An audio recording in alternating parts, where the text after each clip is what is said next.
Good morning बच्चों आज हम पढ़ेंगे अदिता भाग 3 पार्ट 1 भाषा और लिपि।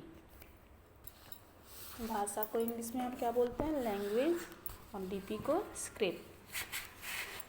तो चलिए आज हम आपस में बात करते हैं। आप अपने परिवार में अपने बड़ों से सुन करके, बोल करके या फिर लिखते हुए देख करके बोलना सीखते हैं।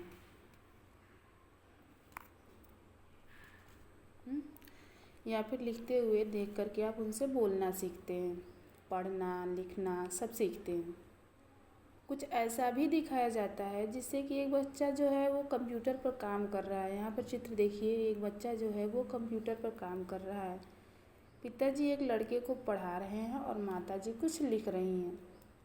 तो यहाँ हम सभी बोलकर लिखकर अपने भाव और विचारों को एक दूसरे तक पहुँचाते हैं और दूसरों के भाव और विचारों को सुनकर और समझते हैं। तो हमने क्या जाना कि भाषा के 4 कौशल होते हैं, बोलना, सुनना, लिखना और पढ़ना। तो भाषा का पारिभाषिक रूप हो जाता है कि भाषा विचारों के आदान प्रदान का माध्यम है, अर्थात जिसके द्वारा हम अपने विचार एक दूसरे तक पहुंचाते हैं उसे हम भाषा कहते हैं। भाषा हमारे विचारों के आदान प्रदान का वह माध्यम है जिसके द्वारा हम अपने विचार एक दूसरे तक पहुंचाते हैं, उसे हम भाषा कहते हैं। भाषा के मुख्यतः 2 रूप होते हैं, मौखिक भाषा और लिखित भाषा। मौखिक भाषा को हम क्या करते हैं, अपने परिवार से सुनकर और बोलकर सीखते हैं, उसे ही हम भाषा का मौखिक रूप कहते हैं। जिस भाषा को हम सुन कर के सीखते हैं और बोल कर के सीखते हैं उसे हम मौखिक भाषा का रूप कहते हैं। जबकि लिखित भाषा में हम क्या करते हैं, लिख कर के सीखते हैं और पढ़ कर के समझते हैं। यानी भाषा बोलने के साथ जब बच्चा पढ़ना और लिखना सीख जाए तो उसे हम लिखित भाषा का रूप कहते हैं। भारत में अनेक प्रकार की भाषाएं बोली जाती हैं। भारत को इसीलिए बहुभाषी प्रदेश भी कहा जाता है, लेकिन हिंदी भाषा सबसे अधिक बोली जाती है। भारत में बहुत प्रकार की भाषाएं बोली जाती हैं, इसीलिए भारत देश को हम बहुभाषी प्रदेश भी कहते हैं। लेकिन सबसे ज़्यादा भारत में हिंदी बोली जाती है।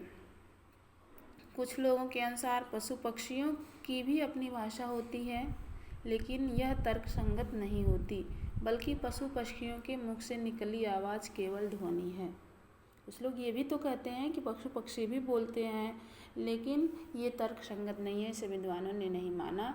उनकी मुख से निकली हुई आवाज़ को हम ध्वनि का रूप ही देते हैं। फिर आगे हम पढ़ते हैं लिपि। लिपि क्या होती है? स्क्रिप्ट, यानी भाषा को लिखने के लिए कुछ अलग अलग विधियों का प्रयोग किया जाता है, उन्हीं विधियों को हम लिपि कहते हैं। हिंदी की लिपि क्या है? देवनागरी। जैसे कि किसी भाषा के लिखने का ढंग या तरीका विधि कहलाता है, लिपि कहलाता है। किसी भी भाषा के लिखने के ढंग या विधि या तरीके को हम लिपि कहते हैं। हमने इस पाठ में क्या क्या सीखा? हमने सीखा कि भाषा विचारों के आदान प्रदान का माध्यम है। हम भाषा सीखते हैं कितने कौशलों के द्वारा? भाषा के 4 कौशल हैं, सुनकर, बोलकर, पढ़कर और लिख कर के हम भाषा को सीखते हैं। भाषा मुख्य रूप से 2 प्रकार की होती है, मौखिक रूप और लिखित रूप। भाषा को लिखने के लिए कुछ अलग अलग विधियों का प्रयोग किया जाता है, उसे हम लिपि कहते हैं। हिंदी की लिपि क्या है? देवनागरी। अब यहाँ अभ्यास प्रश्न देखिए। चित्र देख कर भाषा के रूप लिखिए। यहाँ पर कुछ चित्र दिए गए हैं और पूछा गया है कि वो कौन सी भाषा है। 2 बच्चे आपस में कन्वर्सेशन कर रहे हैं, तो ये मौखिक भाषा का रूप हो जाएगा। एक बच्चे लिख रही है, ये लिखित भाषा का रूप होगा। इस प्रकार आप इसको करेंगे। सेकंड क्वेश्चन है, टिक द करेक्ट आंसर, सही या गलत का चिन्ह लगाइए। इसका भी PDF हमने आपको सेंड किया है, इसको आप पढ़ करके सही और गलत का चिन्ह लगाएंगे। अध्यापिका द्वारा छात्र को शुभकामना देना कौन सी भाषा होती है? मौखिक भाषा होती है। यहाँ दिया है लिखित भाषा, तो ये गलत हो जाएगा। भाषा के मौखिक रूप को प्रायः हम घर परिवार में सीखते हैं। कहाँ सीखते हैं? घर परिवार में, ये सही है। भारत में अधिकतर हिंदी भाषा बोली जाती है, ये भी सही है। हिंदी भाषा की लिपि देवनागरी है, ये भी सही है। अब रिक्त स्थानों की पूर्ति करना है। विचारों के आदान प्रदान का माध्यम क्या है? भाषा। भाषा के दो रूप होते हैं। भारत में अनेक भाषाएं बोली जाती हैं। हम बोलकर बात दूसरों तक पहुंचाते हैं, वो मौखिक भाषा है, और जब लिख कर के दूसरों की तक बात पहुंचाते हैं तो वो लिखित भाषा है। अब यहाँ पर दो क्वेश्चन है, भाषा किसे कहते हैं? इसका कोई डिफिनेशन हम आपको भेज चुके हैं। भाषा भावों के आदान प्रदान का माध्यम है। भाषा के यहाँ पर हमने देखिए यहाँ पर पढ़ा हमने कि भाषा भाव के विचार का क्या है? माध्यम है। भाषा भावों और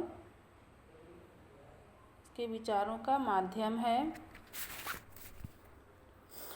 अर्थात जिनके द्वारा हम अपने विचार एक दूसरे तक पहुंचाते हैं उसे हम भाषा कहते हैं। दूसरा क्वेश्चन है, मौखिक भाषा और लिखित भाषा का रूप क्या है? तो मौखिक भाषा में हम बोलकर बातों को दूसरों तक पहुंचाते हैं और सुनकर समझते हैं, जबकि लिखित भाषा में हम लिखकर अपनी बातों को दूसरों तक पहुंचाते हैं और पढ़ करके समझते हैं। नीचे दिया गया है कि किन्हीं दो लिखित भाषा में दो मौखिक भाषा का चित्र दिए गए वाक्य में चिपकाइए और उनका भाषा का नाम भी लिखिए। आप खुद से करेंगे, आपका होमवर्क है। यहाँ दिया आपका वर्कशीट, हमने इस चैप्टर को पढ़ लिया। इस वर्कशीट को आप कंप्लीट करेंगे। इसमें भी क्वेश्चन है, क्वेश्चन को हम डिस्कस कर दे रहे हैं, अदरवाइज एक्सरसाइज आप सॉल्व करेंगे। लिपि किसे कहते हैं? तो किसी भी भाषा को लिखने का ढंग या तरीका लिपि कहलाती है। हिंदी की लिपि देवनागरी है। मौखिक भाषा किसे कहते हैं? जो भाषा हम बोल करके सुन करके समझते हैं उसे हम मौखिक भाषा कहते हैं। लिखित भाषा में जो हम लिख करके और पढ़ करके समझते हैं उसे हम लिखित भाषा कहते हैं। इस तरह से इसको आप करेंगे। ठीक है, आज की क्लास के लिए बेटा इतना ही। अगली क्लासेस में हम नेक्स्ट चैप्टर लेकर के आएंगे। धन्यवाद।